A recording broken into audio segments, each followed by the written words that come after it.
Yes, it's Okay, great. so yeah, this is a fairly long session. So I would invite and hope that people will ask questions throughout. I don't know how the question works, but I'm sure the moderators will figure it out. All right, so today I want to talk mostly about visual question answering, but I also will touch broadly on most of language grounded visual understanding research that has happened since I joined my PhD.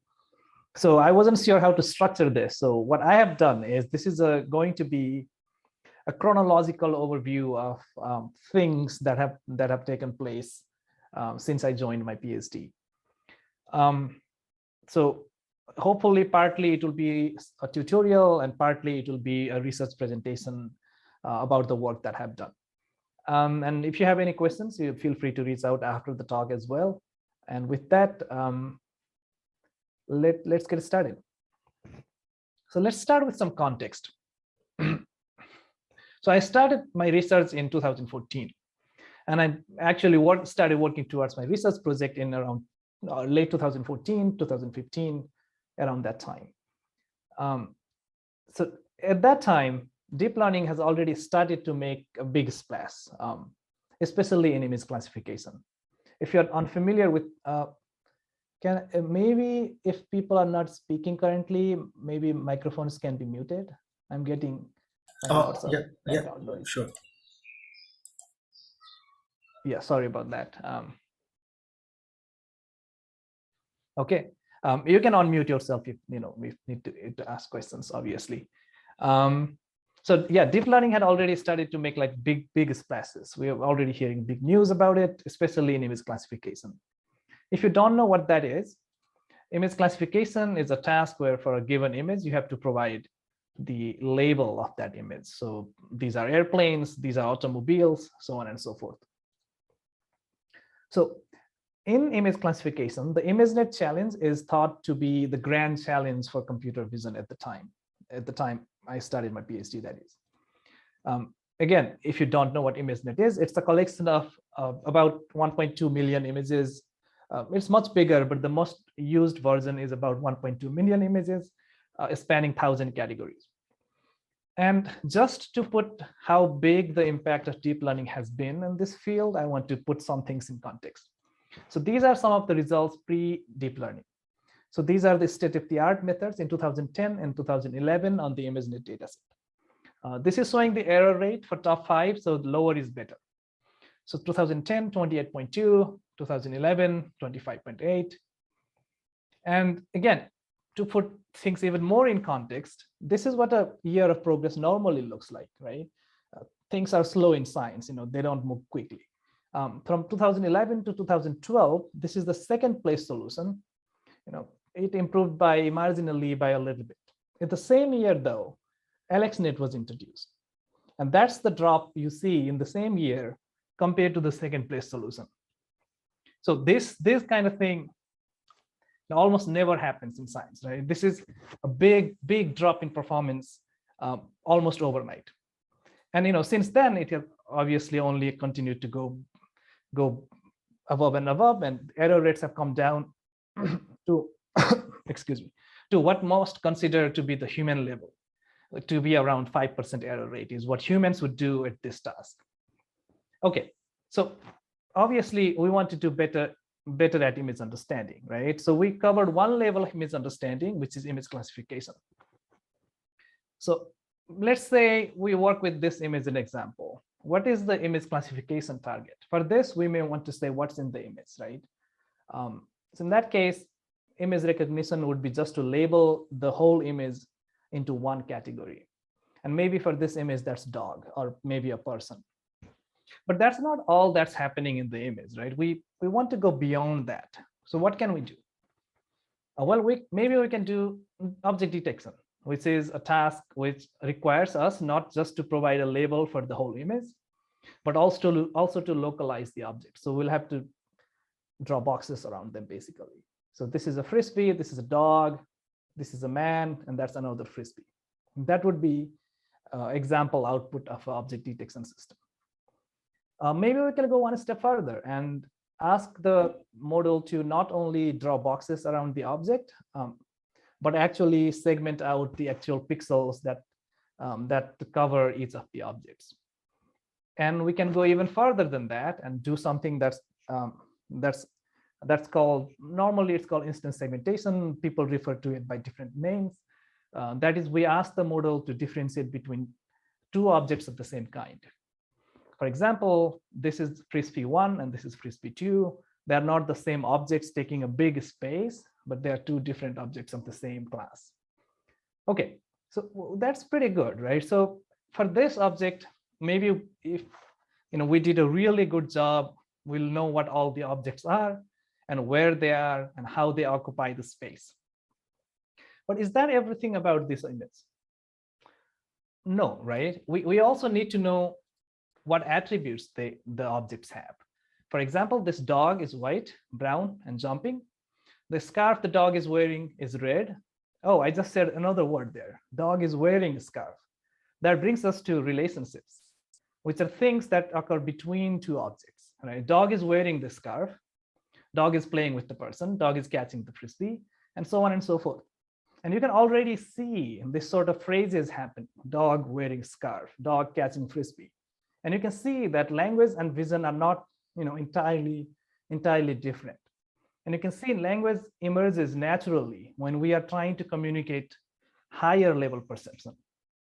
So with that, that's the birth of vision and language as a field. And one of the earliest tasks for vision and language is image captioning. Image captioning, it's pretty self-descriptive, but it's a task where given an image, you want to try to describe it. Let's keep with the theme and continue with this image. So for this image, you may want to say a man with his dog catching a red frisbee, or a man is standing next to a dog on top of a field. However, there are some problems with it. The talk is about VQA, so of course I'm going to talk down on other vision and language tasks. But I think there is some problems with image captioning as a task. This is not asking us to do anything in specific. We call that not being task directed, right? We could have said, let's say, a picture of a park with some white flags in the background.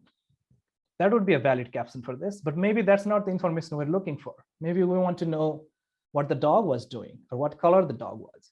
We can't ask these models to do anything specific because we haven't asked them to do task specific.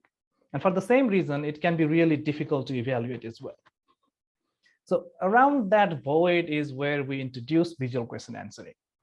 So it is the task where given an image, we'll expect a natural language question, a question phrased in a natural human language, and we'll expect the model to provide the answer for us. So now this becomes, all of a sudden it becomes task directed, right? We can ask what information we want to extract from the image. We're not just asking model to just provide a caption that will, somehow describe the image without being any task specific. But now we're asking specific things like what color frisbee is the dog catching? Or is this an outdoor or indoor scene? Now we can extract information that's actually useful to us. And with that, because it is more well-defined, it is also much easier to evaluate because now there is the right answer and a wrong answer. And finally, being so broadly defined, it has potential to test most of the underlying computer vision tasks that we talked earlier. So if you want to do object recognition or image recognition, you can just ask what is in the picture. You want to do activity recognition, which is normally another subtask. You can just ask what is the man doing. Scene understanding, is this sunny, windy, dark? Is this indoor, or whatever? And many more, right? We can just ask any questions, and that by definition means it's very broad and broadly applicable. For the same reason, some early researchers have suggested visual question answering as a form of a Turing test for vision and language models, or more generalized understanding models.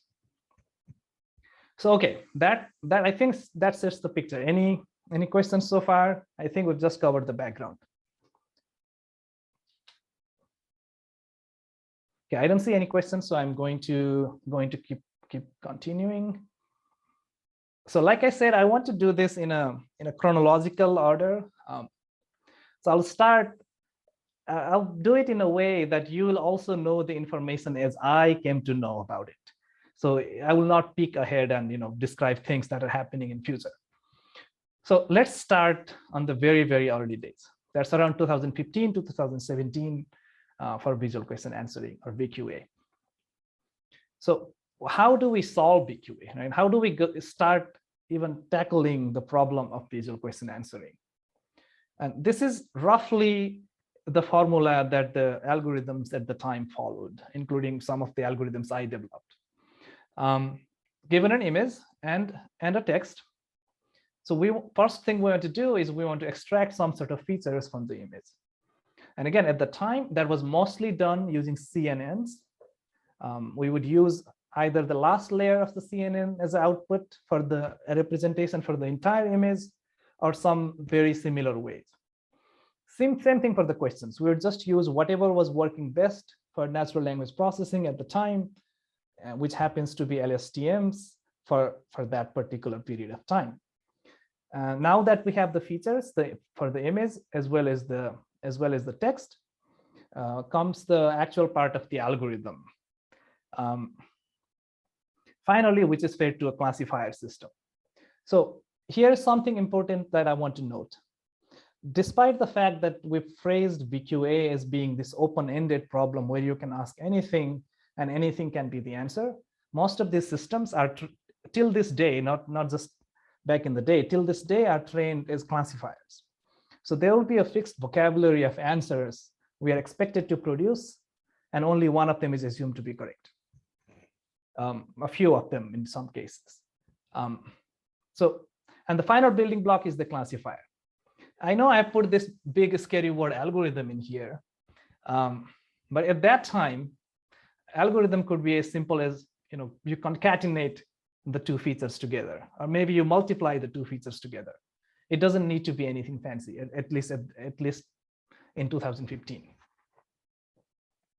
So almost all of the algorithms that I'm going to talk about next are going to follow this formula. So maybe try to keep this like building block in mind.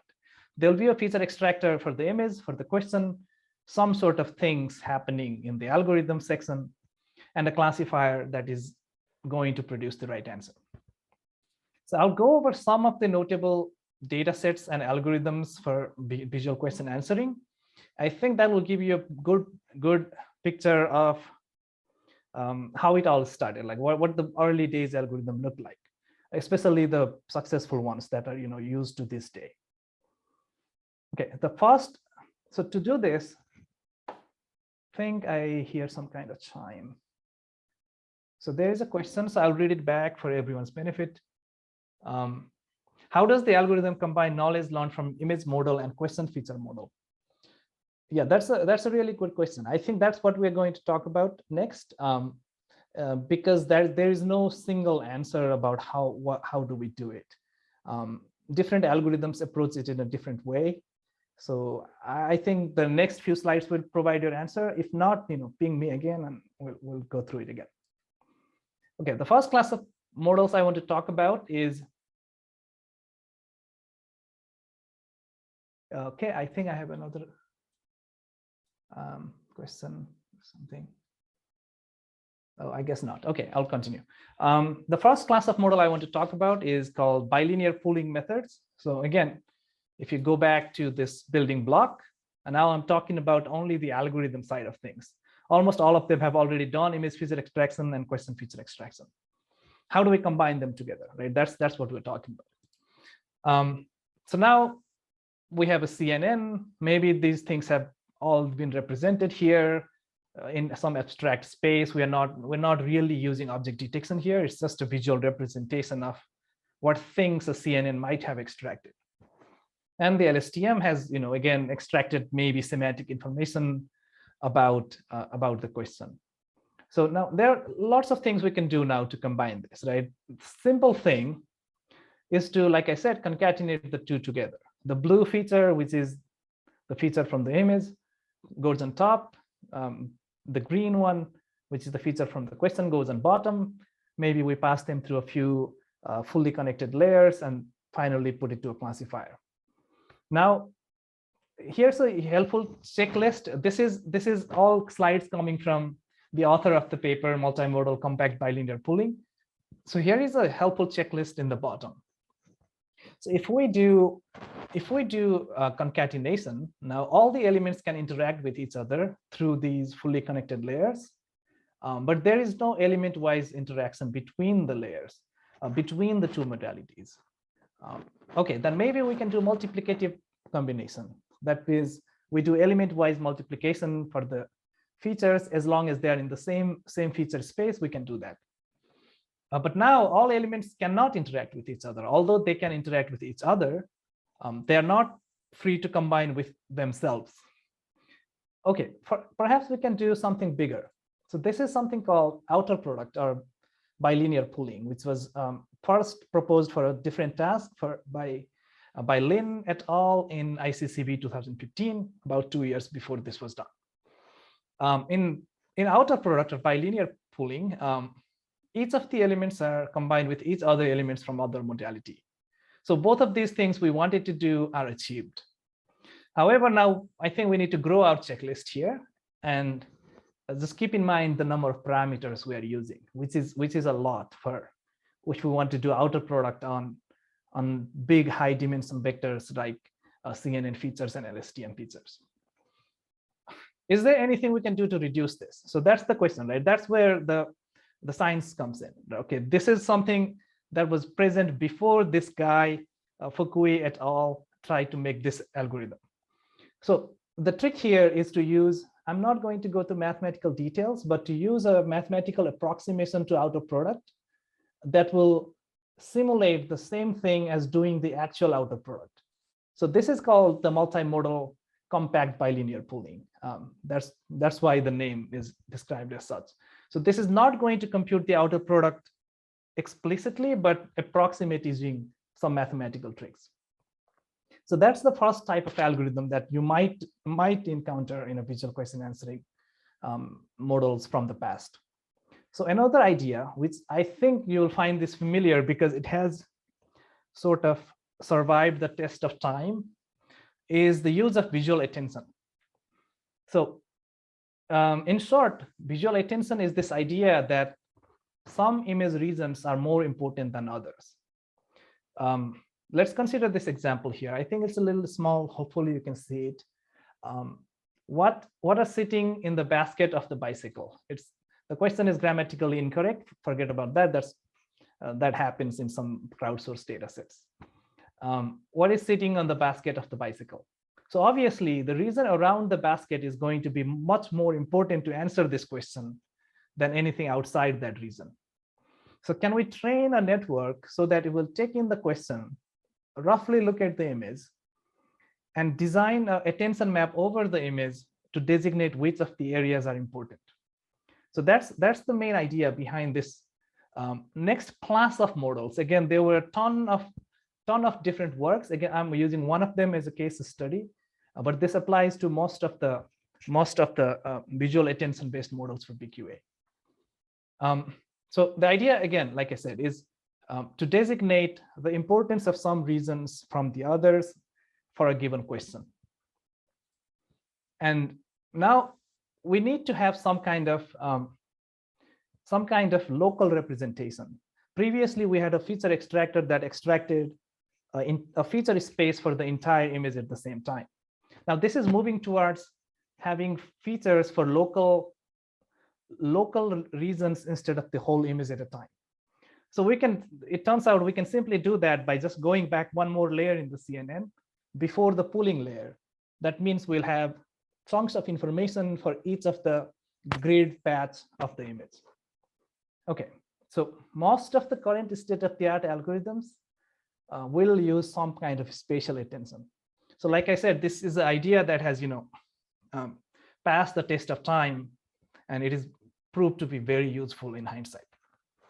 Okay, I want to talk about one more type of algorithm because it had a lot of promise.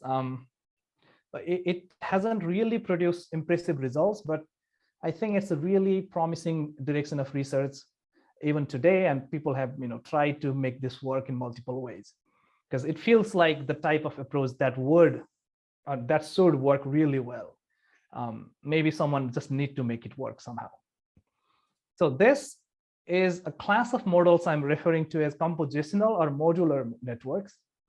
And again, for case study, I'm going to use a specific model called neural module networks by Jacob Andreas from Berkeley. He's in MIT now, but he was in Berkeley when he did his work. So here's the premise of the work. A complex task such as VQA is not a single step, right? It's not one type of information that we are looking for, or one step of reasoning that we are trying to apply to. This is a fairly simple question, right? It's not a very complicated question here in the image. What color is the tie? But even here, there are a few steps that need to happen before we can answer this question.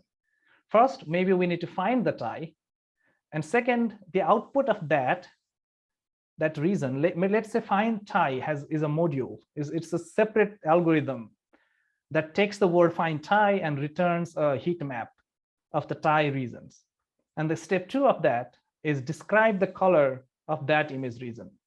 Now, if we can take the question, break it down into those components and execute one component at a time, we should, in theory, have a much more robust model that will scale beyond just the training data.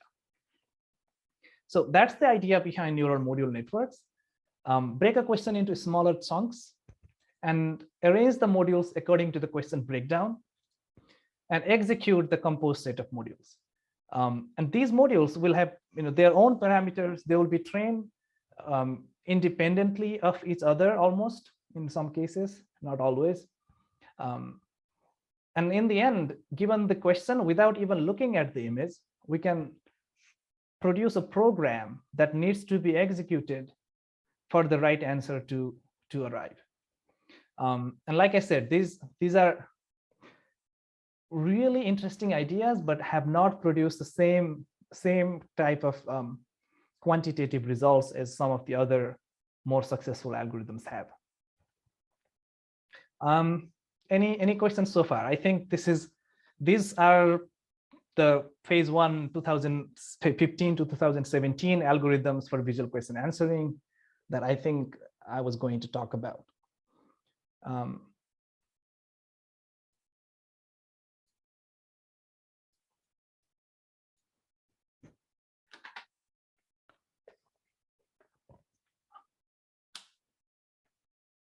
Oh, I see a question here. Okay. Mahesh Sakhe is asking, how does one generate training data for VQA, given the open-endedness of the question and answers? It would not be feasible to meticulously define all relationships and objects in the image. And we need to be able to generalize as well. Yes, we will have to rely on the scale of it. Some of these are works I've been talking about. They are done using the data set called VQA version 1 dataset. Oh, I think I forgot how large actually the VQA dataset is. Let me Google that. It's pretty big, 0.1.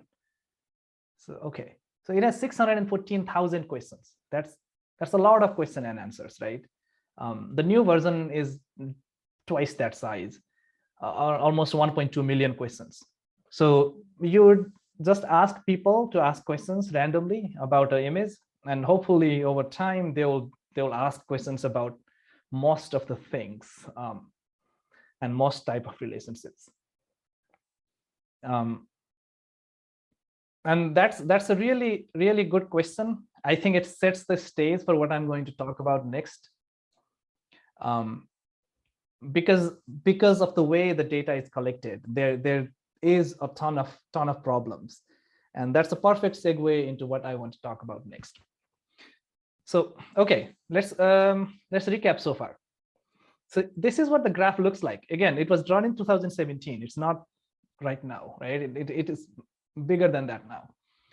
These are multiple data sets for visual question answering. DAQUAR, DAQUAR, the first one is one of the earliest ones. And there are lots of others that were also proposed in the same span of time. In pink is the first, or the one of the first algorithms that were developed for that data set. In green is the human level performance estimated by asking other humans to answer questions about them. And some data sets are more difficult, so human beings will also not have really good results on them. But most of the time, human beings are really good at it, obviously. And the orange color is the current state of the art. Again, current here will mean late 2017, I think, around that time when I made this chart. And you can see it was growing really rapidly. The progress was very quick. In some of the data set, such as, can you see my cursor if I move my mouse around? Can you see this laser type thing? Okay, for this clever data set, it shows that it's already better than human beings. So, now the question is, is VQA close to being solved? Okay, so now I'm going to break some holes into this paradise view of VQA. I've only talked about good things so far, but a large portion of my research in PhD has also been analyzing visual question answering and finding out issues and troubling trends in them. So I want to talk about that a little bit and segue into that. So there are several issues in visual question answering, mostly because of how the data set is collected and just the nature of data collection in general. It's not that it was badly collected, but just the nature of this training and testing paradigm that we have, where we collect a data set and expect it to work forever. The first issue is there is bias in question type distribution. What I mean by that is there are lots of easy questions, but not enough hard ones. And there is very low incentive to actually tackle hard, difficult questions that may be asked of a question due to diminishing returns. Let's take an example. Let's take a base algorithm M. It's not any particular algorithm, just a nondescript algorithm for the VQA 1.0 dataset. Let's consider two algorithms now, right? There's a base algorithm M, and algorithm A, as all things, improves accuracy of model M, the base model, on all questions starting with is or are. These are simple questions like, is there a dog in the picture? Are there any people in the picture? That kind of thing. And it increases it by a modest amount, like 15%. And let's say algorithm B improves the accuracy of M on all questions starting with why and where. These are more difficult questions to answer. Why is the girl crying? Now you need to see what actually was happening. You need to understand the social cues. Maybe you see there is ice cream on the floor. The dog was crying because the ice cream fell on the floor. These are more difficult questions, right? It's harder to answer for machines, at least. And let's say this algorithm improves the performance on these type of questions, everything that begins with why or where, by like very big amount, 85%. Which do you think is going to actually have better results in terms of final performance? It turns out, again, this is real numbers for VQA 1.0 dataset. The algorithm A, which only improved results by 15% on these easy to answer type questions, will actually see a much bigger increase in accuracy overall compared to algorithm B, which arguably did the more difficult things. Okay, another types of issue that exists in VQA dataset at this point is bias in answer distribution for similar questions. So this is due to either human annotators being certain way, we are all like primed to do few things better than others, or maybe just due to natural image statistics in the data set. Most of the tomatoes you see in the pictures are going to be red in color. There exist, unripe green tomatoes, but since they are going to be few in number, they may not be represented very well. Just due to that and other human-related biases, there are lots of regularities where we don't expect any. Every question that begins with how many, 37% of the time, answer is going to be 2. You can just guess 2. As soon as the question begins how many, you don't even need to hear the rest of the question. Just guess 2 and you'll be correct 37% of the time. If the question begins with is there a cat in the picture, again, the answer is going to be yes 89% of the time. And again, you can just guess yes without even looking at the image or even hearing the rest of the question. And you would be right 89% of the time. What sport is blank, blank, blank? Tennis is the right answer 41% of the time. And this is because of the source of the images that was used due to human related biases. Particularly the middle one, is there you can imagine why there is such a skew of yes to no in this type of question. If you can see there is something, it's easy to ask questions about that. If you want to ask a question with a no as answer, you would have to imagine something you can't see. There is no giraffe in the picture, but you would ask, is there a giraffe? That requires more thinking than what we can expect from very low paid crowd annotators. Okay. And finally, due to these types of issues, it's very difficult to compare and measure progress. There is no detailed metadata, right? So again, let's say algorithm A and algorithm B, random numbers. Algorithm A does 61.8, algorithm B does 62.4. What do these numbers mean? Like, which algorithms would you pick if you wanted some specific better performance? Like, if you wanted to choose an algorithm that would do really good on colors, which one would you choose? There is no information, right? We can't make informed decisions. What is 62.4 mean? So these were some of the issues which I wanted to tackle. And I did this work to answer some of those questions. This was published in ICCB 2017, and it's called An Analysis of Visual Question Answering Algorithms. So main motivation I had going in, although we are a small lab, we couldn't really afford a large scale data collection manually. I wanted to create a data set that can help better evaluate the models. So I did that by curating different data sets that existed at the time, and a small amount of manual annotation was also involved, but most of these is just automatic scripts that were curating different questions and dividing them into categories. Now we have the actual goal of the VQA was to do task-directed understanding of images. And with these division, which didn't exist before, we can do that. Right? We can ask specific questions about specific tasks. And in addition, I also included something called absurd questions, which would be like a sanity check for algorithms. Absurd questions are questions that don't make sense for a given image. For example, for this image, the question, what color is the couch, does not make sense, right? There is no couch, there is no right answer. So the algorithm should be able to detect that there is no right answer and say that there is no right answer. That's like a sanity check for that. And I also proposed new evaluation metrics that would help fight some of these bias we talked about. Let's revisit some of them and see how it works in practice. So the first thing we talked about was bias in question type distribution, where lots of easy questions, not enough hard ones. So now I've divided the question into categories. Some of the categories are really easy, some of them are really hard, but it doesn't matter now because we won't be just getting one number, we will be getting 13 numbers. That's each of them separate categories. If we did want the final accuracy as a single number, we could average the accuracies across the categories and not for the whole data set. Let's do a case study. Again, those are always helpful. So which question types are easy and which are hard, right? It turns out easy questions are, as something we already expected, something CNNs can already do without involving language at all, like object recognition, scene recognition, etc. And the hard questions are the actual things that we would require language to describe, like colors. What color is some object? Attribute understanding, which is bigger, which is smaller, positional reasoning, what is to the left of the tree, those kind of questions. And previously, these questions were unanswerable, right?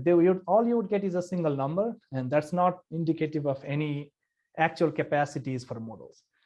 One of the algorithms at that time of publication, the state-of-the-art algorithms at the time, in our data set has a raw accuracy of 84%, which seems amazing, right? It's 84% accurate. But remember, we had 12 different tasks, 12 different categories. And it has above 80% accuracy on only 4 out of 12 categories. These are 4 of the largest categories, sure, but there is still one type of ability, right? It's one ability to do well. And these are large abilities, like what is in the picture? Is there a dog in the picture? Those kind of categories. But the actual difficult task, like understanding colors and positions, there is less than 60% accuracy on 6 out of 12 categories. Which is a better picture? Is it more accurate to say it's closer to 60% accurate or closer to 85% accurate? I would argue the latter, right? And if we do our metric using averaging across categories, we would estimate the accuracy to be 67.8. Even if you wanted an overall accuracy, which you don't have to do, you could just use accuracies for each of these categories separately. But even if you wanted a single number, I think an average across different tasks is a much better number than a raw accuracy. So another thing that allows our data set allows us to do is to answer specific questions. So earlier I talked about visual attention, which was a type of model that would place emphasis on different image regions based on its importance to the question. Do we actually know if that's working well, right? If it was working well, we would expect it to improve performance on certain types of questions more than the others. Let's say color understanding. What color is the dog? You would expect that attention would help a lot in those categories, right? Because you would have to look at the image region surrounding the dog before you can accurately answer what color is it? It's a dog. In contrast, if the question was about overall scene, is the image sunny or is the image cloudy? Then you don't really need to look at specific reasons. So even the models that do not use attention might be able to do well. And with our data set and different meta information, we can actually answer questions like that. And it does turn out that attention helps some categories a lot more than others. These 2 categories I mentioned earlier, color understanding goes up by a lot compared to scene understanding, which is already good even without using attention.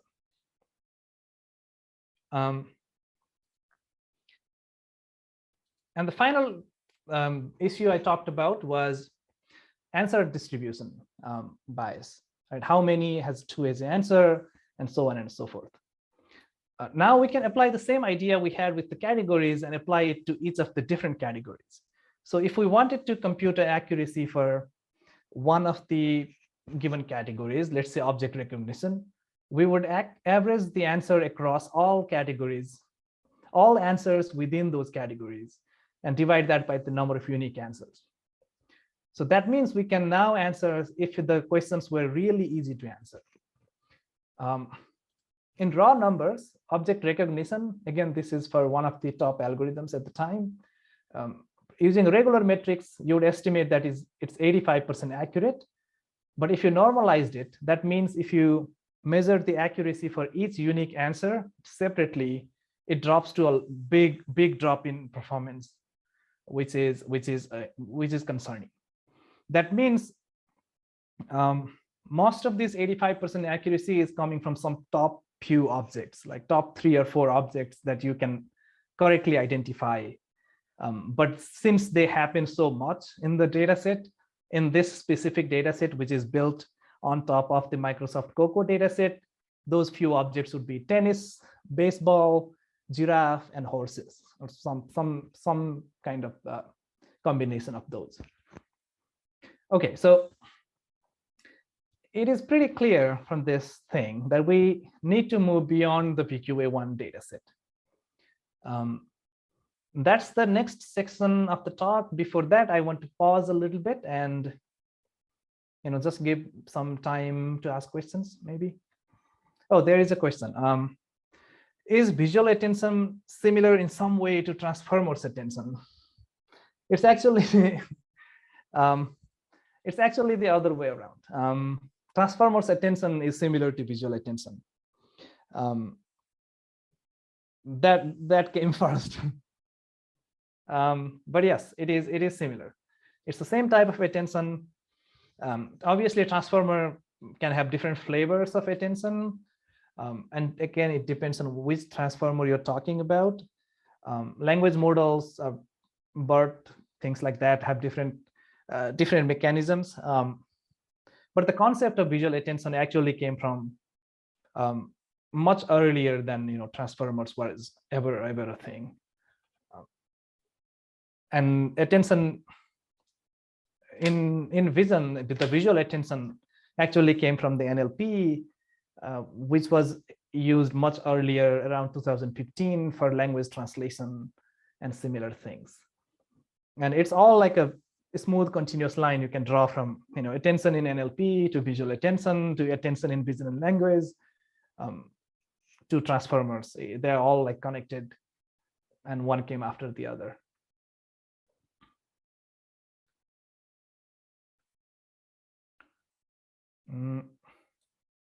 Okay, I don't see any more questions.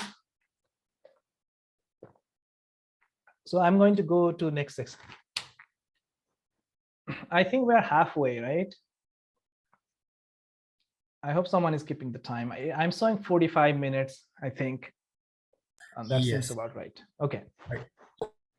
So moving beyond the data set that we had at the time, which was the major thrust in 2018 to 2019. Keep in mind, just before this, we were talking about 2015 to 2017 time period, and now we'll be talking about 2018 to 19. So there are several attempts to solve VQA, the fixed issues that I just talked about in VQA. The first one was, again, the official VQA 1.2.0 dataset, which was done by the same lab. So the key idea in this dataset is each question in the dataset will have a complementary pair of images where the answers will be different. So now you can't just guess the answer based on the question, because there is at least one of the images is going to have a different answer from the base image. Who is wearing the glasses? For this image, it's man. For this image, it's woman. Where is the child sitting? In the fridge, in the arms. Is the umbrella upside down? Again, this is the famous is question, where normally you'd only have yes as the answer almost 90% of the time. But since each question is at least going to have at least one complementary pair of images with a different answer, that can be avoided. And there's another data set called the VQA-CP dataset, which stands for VQA under changing priors. Going to skip this slide for now because this is something we're going to spend a lot of time with, and I'll revisit this.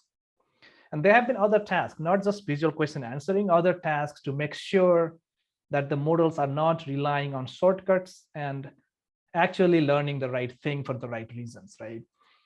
And some of these, there are tons of them. These are not like complete by any means, but there's just like random subsection of methods that have tried to do pose more challenge than to just guess the answer. This is a task called FOIL, which I think, stands for find one mismatch between image and language. Yeah, something like that. So let's say you have an image and a caption. People riding bicycles down the road approaching a dog. Is that right? It's not a dog, right? The task one is just saying, is the caption correct or not? But the key point here is the caption will have one of the words randomly switched to something else. In this case, the task one is classification, which is just saying, oh no, this sounds to be wrong.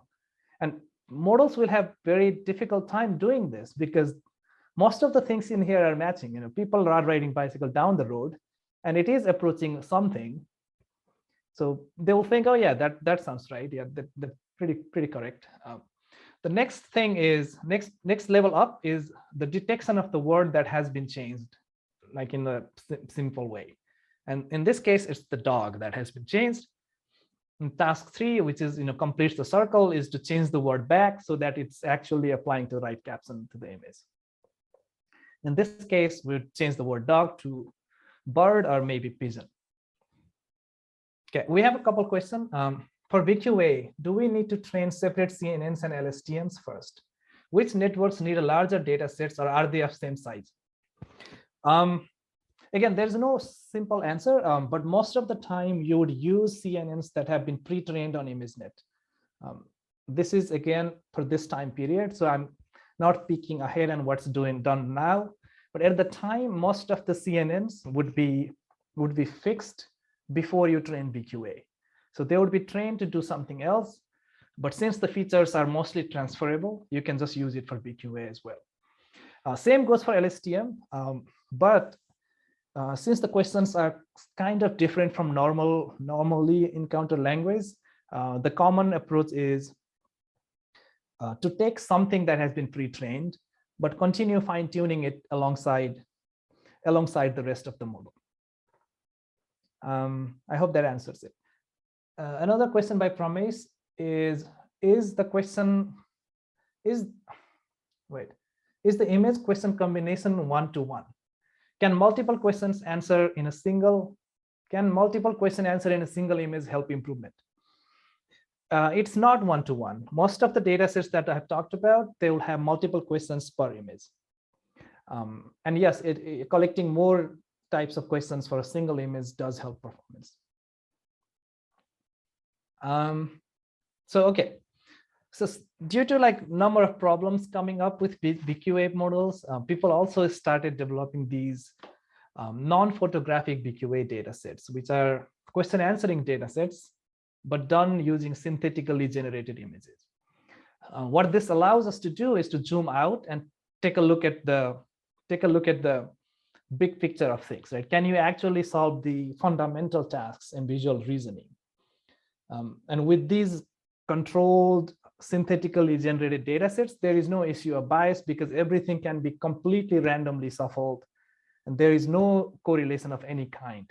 There is no such thing as blue cube is the most common in the image, because you can make sure that every color cube is equally represented everywhere. And you can also make the questions so that it's asking really hard things. Even for human beings, it will take few seconds to correctly parse an answer. And now you can test these compositional abilities, right? Can you actually form a chain of reasoning big enough to actually answer the questions? Let's just read one of the questions, and you'll see what I mean. And try to answer this, actually answer this on your mind, of course. There is a sphere with the same size as the metal cube. Is it made of the same material as the small red sphere?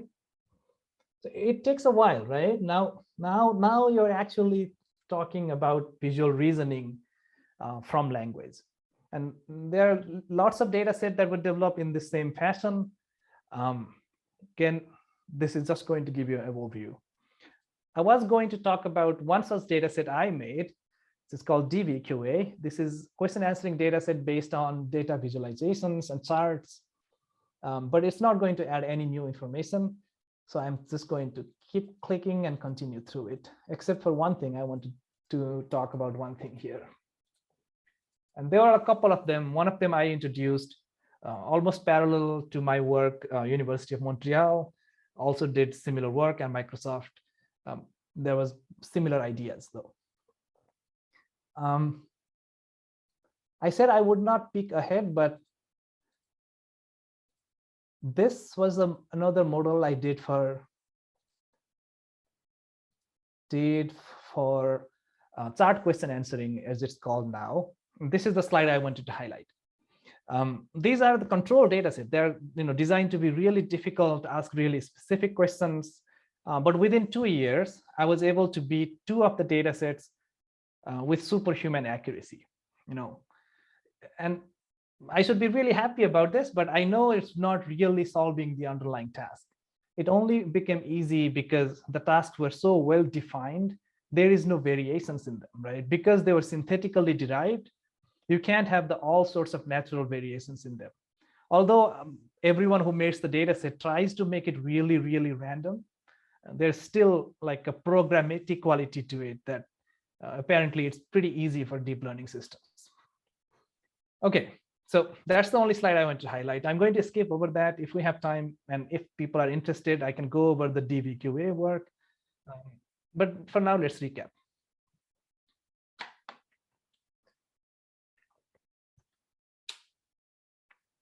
Nissan Paudel is asking, for VQA, most questions are of closed domain only, right?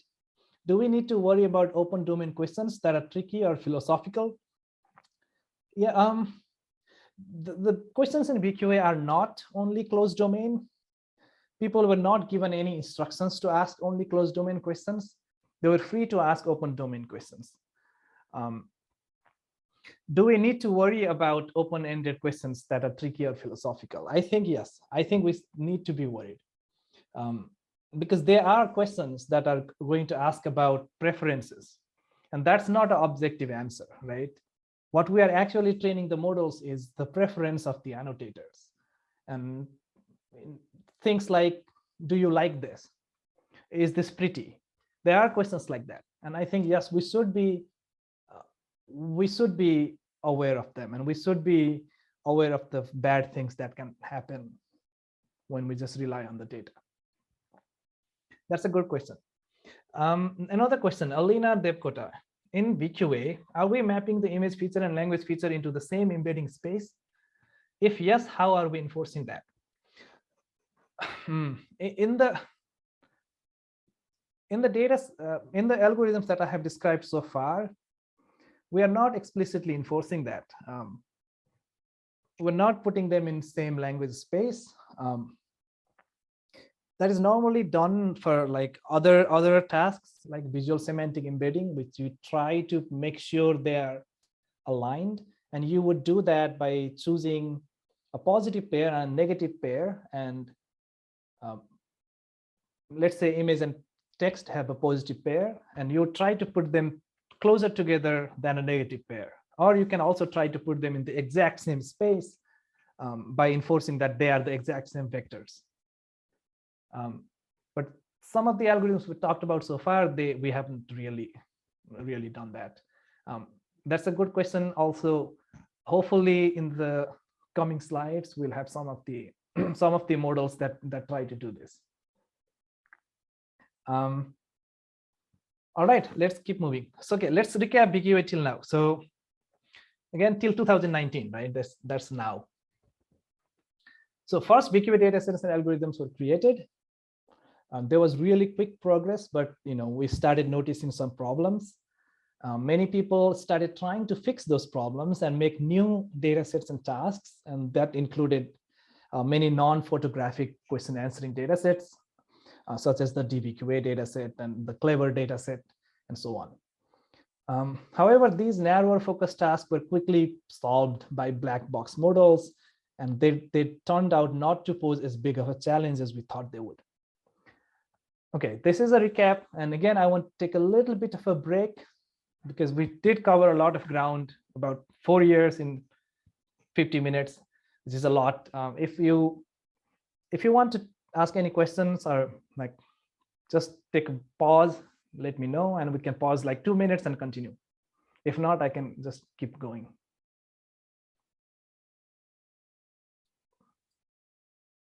Okay, I think no one is really taking me up on that offer, so I'll just keep going. Part 2, 2019 to current. So far I've talked about two things, right? I talked about how good everything is regarding VQA and how exciting models have really pushed the boundaries and made lots of quick progress. And on the other hand, I've talked about some of the pitfalls of it. And you're going to see more of both coming forward as well. So there's going to be new developments, rapid progresses, new algorithms, and all exciting stuff. But some of the bias we talked about, that hasn't really gone away. We haven't really tackled that head on. And that continues to be a problem. There is more focus on out of distribution testing. The out of distribution means that we test on distributions that were not present in the training set. And I think all of you are aware there is heightened awareness around societal impacts of AI. And thankfully, we are finally thinking a little bit harder about that as well. So let's start with the non-gloomy aspect, I guess. The new developments, what things have happened since 2019. I think everyone attending this will already know the success that BERT and transformers have had on the world. So in short, pre-train on large undefined corpuses and then fine-tune whatever tasks you need has been a really successful idea. So the idea is, pre-train a self-supervised encoder on a large scale text corpora. It doesn't need to be task specific, just whatever data you can get your hands on. And then step 2, you fine-tune for a specific task. Let's say you wanted to do name entity recognition. You just take this general representation of a general view of language and fine-tune it to do whatever you wanted to do. So the step 1 is what's the more interesting part, right? It is trained in a self-supervised manner. That means we don't require any labels. We just need text, just unstructured text. So how do we actually train? Masked language modeling is one of the most popular choices to learn word representation. If you want to do generations, you would have to do causal modeling, which is the domain of GPT-2, GPT-3, things like that. But let's stick with BERT, just for example. The task is called masked language modeling. The idea is that you would have some unstructured text, you would mask out some random words from that, and given the context of the word, the transformer model or the BERT model is designed to predict those words in the other side, on the decoder side. So that would produce word level representations that are highly transferable. It can be fine-tuned to do anything with very small amounts of data and have lots of very desirable properties. You can also, in similar way, you can also do sentence level representations and try to predict whether sentence A is following sentence B, or is it a random sequence of sentence? Is it a part of the same document, or is it sampled from a different document? And these are very influenceable ideas. So that obviously, over time, is spilled over to vision and language domain. And now we're going to mostly be talking about vision and language as the entire field, rather than just VQA as a domain, because with BERT, almost everything changed, right? There is almost no one who would exclusively be working on one problem anymore. It's going to be mostly about creating these large models that do multiple things pretty well. And with that, you get titles, in papers such as pre-training task agnostic visual representations, or 12 in 1, solving multiple things at one, and so on. So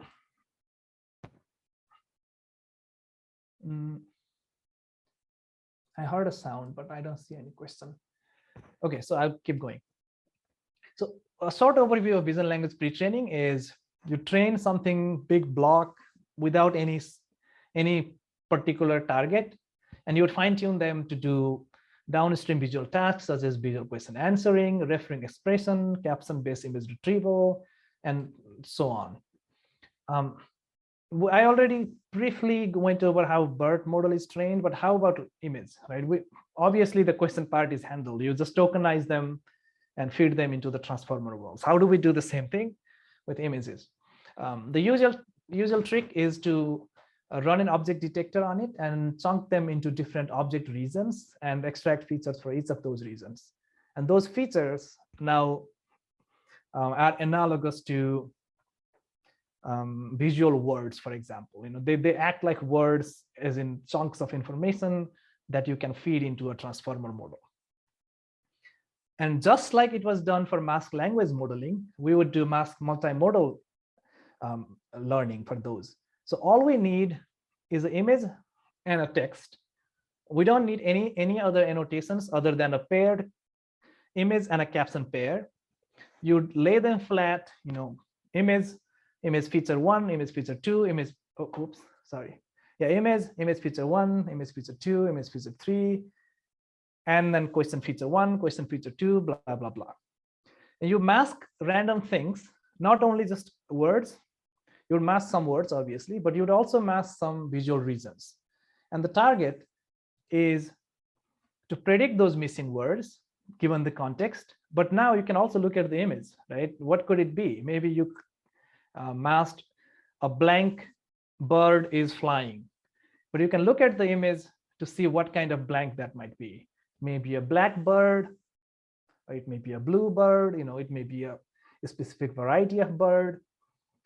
And now you can fill in the information by looking at the other modality, as well as the context in the same modality.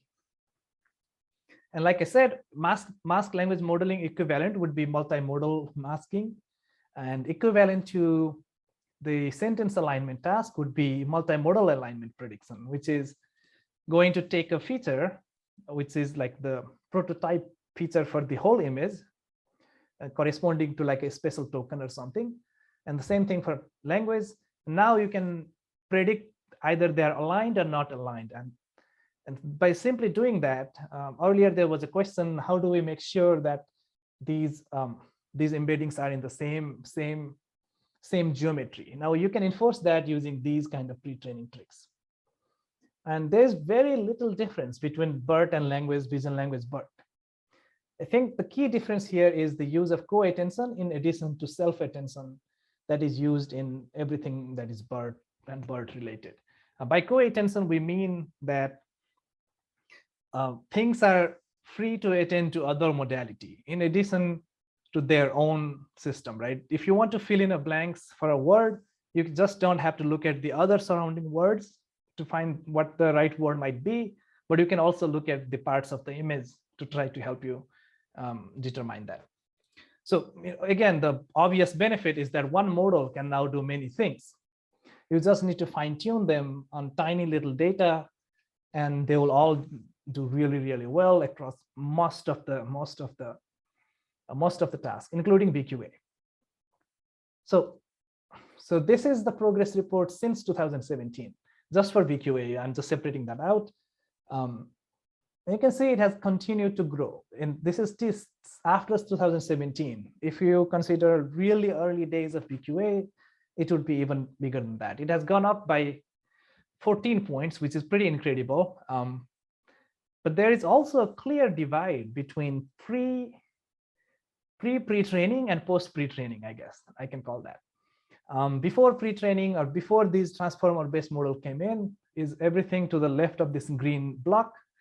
And after those came in, almost every model has been a variant of these transformer-based models. And they have really, really driven the progress forward. And the latest model shown here has an accuracy of 79.34, which is only 3 or 4% behind what human beings are able to get on this data set, which is the second version of the VQA data set that we talked about earlier. Okay, so that's what has happened in recent years, and that's still the case, right? The research domain of VQA as well as vision language is completely dominated by transformer-based approaches. So what about the issues? More grim part of the picture. So the bias in VQA has not gone away. It's still there. We can still find its roots and causes.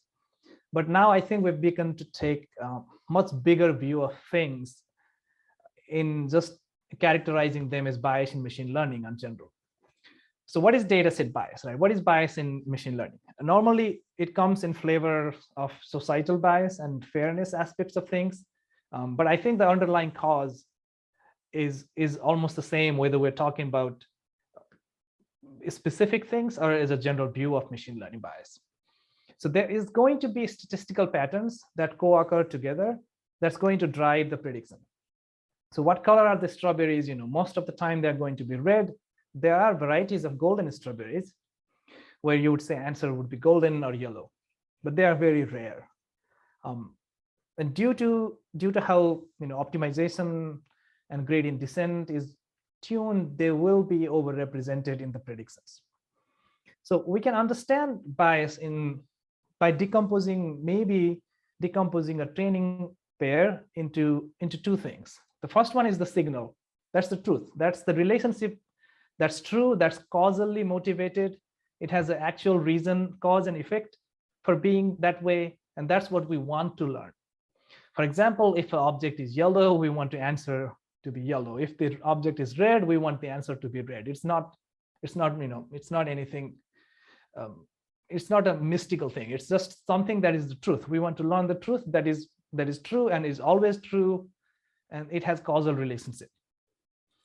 But hidden in the same training pair is also going to be the bias, which is all sorts of deviations from the truth, or the correlations that may be prevalent, but they are not really, they don't have any causal link. For this example, what color are the strawberries? The causal relationship, the correlations without causal relationship may be that if strawberries are present, the answer is red. That's a very good approximation of the truth. That's almost always true, but it's not the truth. There is not a great way to avoid machine learning from learning the one without learning the other. And the consequences of that is models can exploit spurious correlations and biases instead of producing right answers for the right reasons. For this image text pair, it may predict the strawberry is red. It may not. The new networks are pretty good, but it may predict the answer is red. That's just a cartoon example. And it spills beyond just this cartoon sketch of a problem. It spills into real world. You've probably heard some of these. Amazon had an AI recruiting tool that was discriminative towards women. Speech recognition does not work for people with certain accents and vernaculars. Healthcare in AI can also show lots of bias. Twitter had an image cropping algorithm that would prefer lighter skinned people to darker skinned people, and so on and so forth. I'm sure you've heard tons of these examples over the years.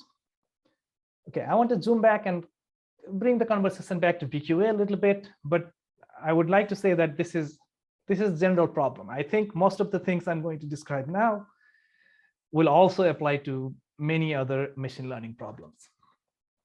So earlier I hinted about the VQA-CP dataset. I want to go a little bit deeper into that because we're going to take a little bit of a deep dive into different algorithms that have tried to solve bias issue in VQA.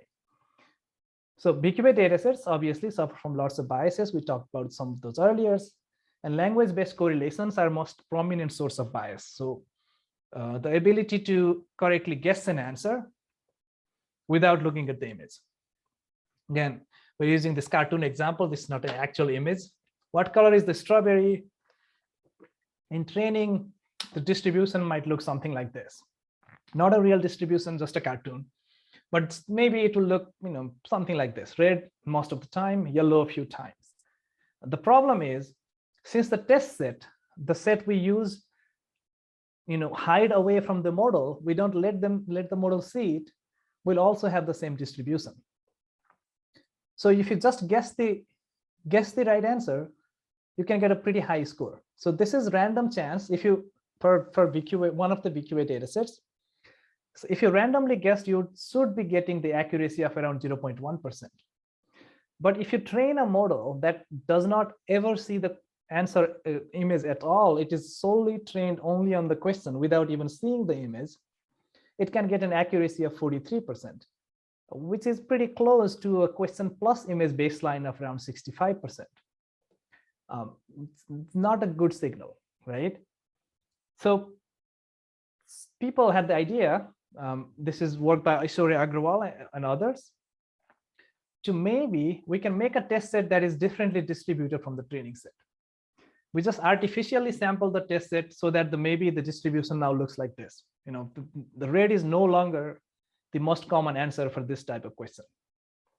So now if we make this data set, it turns out that none of the methods that we talked about, even the state-of-the-art methods, they can't really cope with this. They will continue producing the answers that are wrong. They don't really do very well against this changing of the distributions. And they saw really big drops in performance. Like we're talking huge drops in performance, like 20 to 30% drop as soon as we change the test set like this. There have been many methods that have been developed to try to tackle these. I think I'm going to skip through some of them, but I want to talk about one particular one because that's going to set the stage for the next thing I want to talk about. Yeah, I'm going to skip through this one. I'm going to skip through this one as well. Again, if we have time, we can come back. I can talk through some of these, how people have tried to do bias mitigation. Okay, so I want to talk about this type of model. So one way people have tried to do better in unknown situations, or situations that are not exactly the same as in the training set, is by improving visual grounding. So earlier we talked about how a training pair may be composed of signal and bias, and model can exploit both of them to make prediction. So what we want to do is strengthen the effect of the actual signal on the model so that it's predicting right answers for the right reasons. To do that, again, let's use this cartoon example. What color is the strawberry? We want to improve the capacity of the model to look at the right reason. If we can maybe block out the signal from everything else but the right reason, hopefully it will learn the right set of mappings from the question to the answer. So how do we enable that? So each of the reasons will be assigned a relevance score, and this is done based on external set of data we might have. If we collected human attention data, for example, we would know which reasons humans look at to answer the questions. So we know this reason is important, this reason is not important. And when computing the gradients, we can also use these reasons to ask the model to predict the relevance of these. And if they are not aligned with the known attention models, we can penalize the models so that they are discouraged from learning that information. So these type of models do really well. They bring,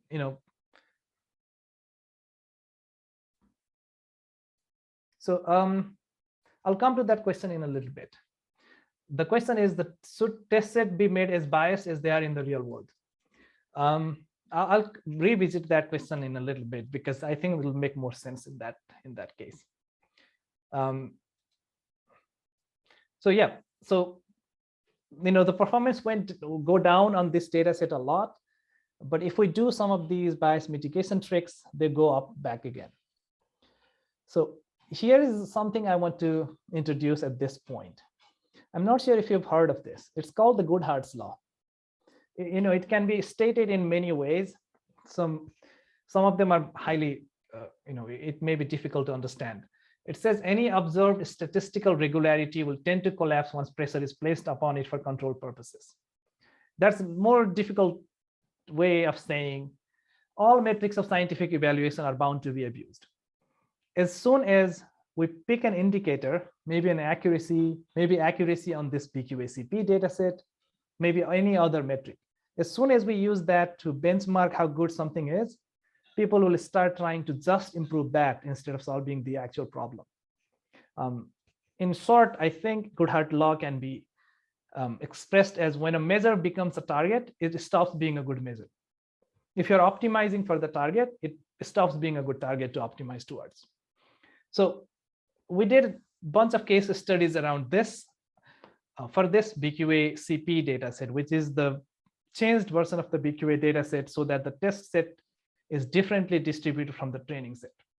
There are new methods coming in which try to solve this specific version of the VQA dataset. But we think that's the wrong thing to do. And I think it can have lots of different problems. I want to go over like a couple of them. I think it will illustrate a point pretty well. So first one was published in ACL 2020. It's called the Negative Case Analysis for Visual Grounding Methods for VQA. So to revisit, there were class of algorithms called visual grounding methods that try to improve the performance on these difficult version of the VQA-CP dataset. by making sure they look at the right image reasons. But are they really doing that? Is that actually happening? So test that. We did some sanity checks. Let's say we train the model to look at the reasons that are completely unrelated. We just invert them. We don't want the models to look at the right image reasons. We want to look at exactly the opposite. We want to train the model to look at the reasons that are completely unnecessary in answering the questions. Or maybe we choose some random ones. We just want the models to look at some random images that we don't even know whether are important or not. Do you think these will do as well as the earlier models? Should they do as well as the earlier models? If they were actually working, probably not. But it turns out these models will also improve the results by exactly the same amount. Are the results actually even statistically significant? Like, are the attention map generated by these earlier models, which are trying to do the right thing, actually even close to being different from what we do, like just by randomly inverting reasons? It turns out they are not. So they're not statistically significantly different from each other. So why did these models actually improve the performance?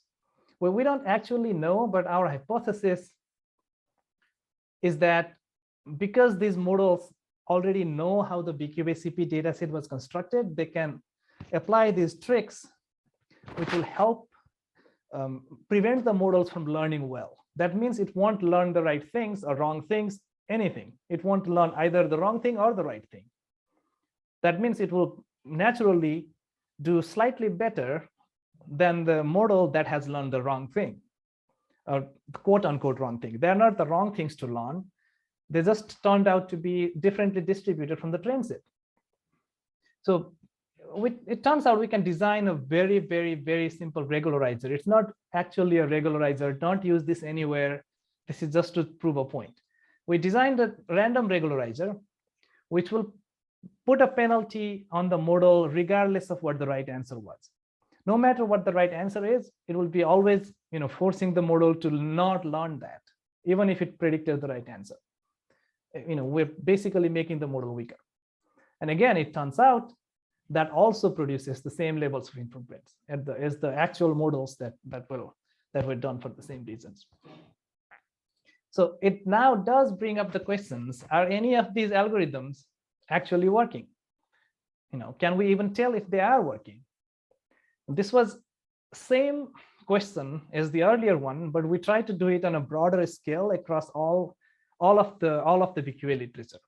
So this was done in collaboration with Damien and others from University of Adelaide, and it was published in NeurIPS 2020. So our whole theme was testing bias resistance with VQA-CP, where this test set is distributed differently from training and the whole spiel. And we found out multiple key issues with almost all of the methods that were being tested. We drew a line and said if there were 3 issues, but I think there are more than 3. But most of the algorithms that we've described so far, they have all these frowny things are bad, their smiley things are good. And you can see there's very few smiles and lots of frowny faces. And just like the earlier example I was showing, we can also design really bizarre, useless baselines that will work almost as good as the state-of-the-art models, but without solving the actual problem. So some of these you can already see, like randomly sample answers from an inverted distribution. So we would look at the training distribution, invert the distribution, randomly sample the answer. It will still get really, really good results because we know the answer is going to be different from the training set. So that's not necessarily a good thing. So the main point I think these papers make is, regardless of good intentions, right? The intentions were really good. We want a model that should work well even when the conditions have changed, even when the test set is not the same as the training set. But if we make a specific version of that, it becomes really easy to just beat that specific problem. It becomes the same as having a biased data set. An anti-biased data set is not necessarily better. So in short, blindly optimizing a single metric is never going to be a successful recipe. So I think this is the right point to answer Nissan's question. So test set be imaged as biased as they are in the real world. No, I don't think so. I think they should be imaged diverse. I think they should be, there should not be a single test set. There should be multiple of them. There should be constant evaluation instead of a single one number that is the right number to beat. So I think that's the answer. I'm convinced that's the answer. Maybe people will disagree, but to me, that's the right answer. So we only have about 5 more minutes left. I think I want to wrap up and talk about a few of the challenges that are still remaining. And first of all, I think I've really trained you to already think in the same way, but bias is not, despite all the talk and all the research that has been done, it's still not a solved problem, even for simplest of things. So this is how, here is something I want all of you to participate if you can. So this is, despite knowing the fact that bias exists, I think you'll get the answers wrong. This is the distribution for all the questions in VQA dataset that it starts with how many. And like I said, 2 is the most common answer. And this is the training distribution. And recently, I just described the VQA-CP dataset that has a distribution that looks like this. It is completely differently distributed. Okay, I want you to guess something in your head. So if we trained a model on the training distribution, obviously, and tested it on the test distribution, what do you think the model predictions will look like? What answers do you think the model will predict? Do you think it will look closer to, the changed distribution, or do you think it will look closer to the training distribution? It will just memorize the training distribution. By now, I think I've drilled enough into your head that you will guess that it will probably just remember the training distribution and just mirror that distribution, right? But I think you'll be surprised. It will not only mirror them, it will amplify them. So if the distribution was slightly skewed in one direction, it will not only mirror them, but it will just amplify them. So that effect is called bias amplification. That's not something that only happens in VQA. Again, this is something that happens everywhere, and there is several hypotheses about why this happens, but not really a definite answers at all. This is another problem, which is called semantic role labeling. So in this, you are required to label what actions certain people are doing. And in the training set, it turns out women are seen cooking more than men in the training distribution, about 66% of the time. But once you train on that, the trained model is not just going to predict women are cooking 66% of the time. It's going to amplify that to 84%. And you can see that like all over the place. In image generation, you can see similar things. In text to image translations, you can see similar things all over the place. So it is really an issue. Considering the successes again, are some people using them to create data sets of VQA? No, GANs are actually going to be even more biased than that because of just how they are trained. I think we can think offline about that. GANs are going to be even more problematic because they will amplify this type of bias even more than a classification-based system would. So that's not going to be a solution. So it reminds me of a story of Clever Hans. I don't know if you've heard of it. It was a famous horse in the early 20th century in Germany. It was thought to be able to do, algebraic computations. There is a board and you'd ask what's 2.2 plus 2, and the horse would go and point at word letter 5. And it turns out they were just following some micro signals from his handler without even intending it. Even the handler didn't know he was giving him signals, but he was learning something hidden and not the actual math solving. And I think most vision and language systems are also showing that kind of tendency to some degree. And again, it's not just VQA. I don't have time, so I'll have to skip through it, but it's also seen in referring expression recognition, image captioning, and all sorts of these, all the others vision and language systems that we didn't really talk about. Now, I outlined some of these issues in like an opinion article that was published in Frontiers in 2019, and I think they still ring true. Okay, so what do we do? I think we should strive to make models right for the right reasons. So we should create benchmarks that are harder to game, include varying levels of distributional shift and counterfactual examples where one shortcut is not going to cut it. But more importantly, I think we should stop relying on a single metric. I think it should be done in a way that tests the capacities of the model rather than benchmark numbers to beat. And some of these things have started to crop up in natural language processing. Checklist is one of these examples.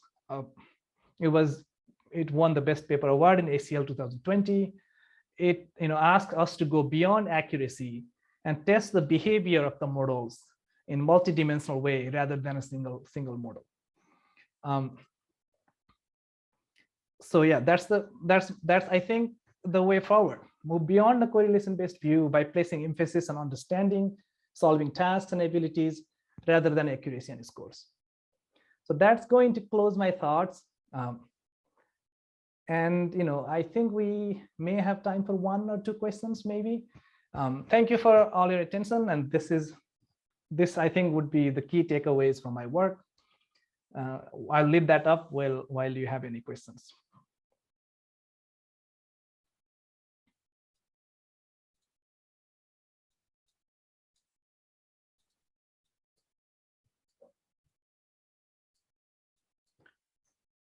Okay, I think we're running out of time and we may need to move on. You can contact me later if you have any questions, and hello. I'm always happy to chat more about this. Kushal, can you hear me? I can hear you. Okay, hi, this is Bishesh. Hello. I'm in the hall, so I'm just checking up. Let's try if there's 1 or 2 questions at max, if that's okay with you. Yeah, that sounds good. Okay. Any questions for Kushal? Okay, so since I don't think we have mic there, so if you can tell your questions loud, I can convey that to Kushal. Can you?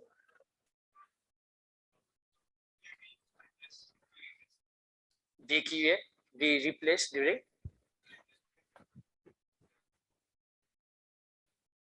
Okay, how could VQA be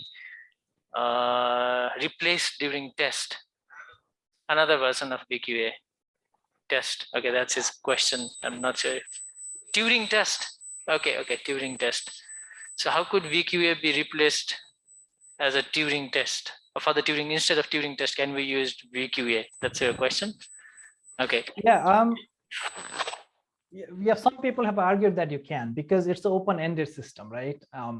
In fact, the person who proposed VQA is a Turing test said that we would need nothing more than yes and no questions to be actually served as a Turing test.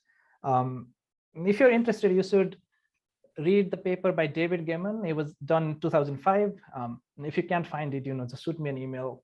I can send you the link. It's a pretty convincing argument, but not all VQA, like modern VQA data set, meet that requirement. So in theory, yes, VQA can be used as a visual Turing test. Okay, thank you. Any one last question from the audience, if there is? Otherwise, is there any questions in the chat? I see there's lots of messages, Kushal, so if you can perhaps pick one of those questions. No, I think we answered all of those as we went along. Okay, then I think since we are already beyond time, let's thank Kushal with a big round of applause from the hall. And thank you very much, Kushal. You took out your time from the vacation holidays. Is the background? Are you there, or just the background? No, let me. No, it's pretty boring if I turn off the virtual background. Okay, I see. Because he said he's in holidays, so despite his time in holidays, he took out his time to give a lecture. So thank you very much, Kushal. And perhaps people will have questions in the Discord, so yeah, you can perhaps join that if you have time sometimes. But thanks a lot. Okay, bye-bye. Thanks for inviting me. Happy holidays. You too. Bye. Break now. Okay.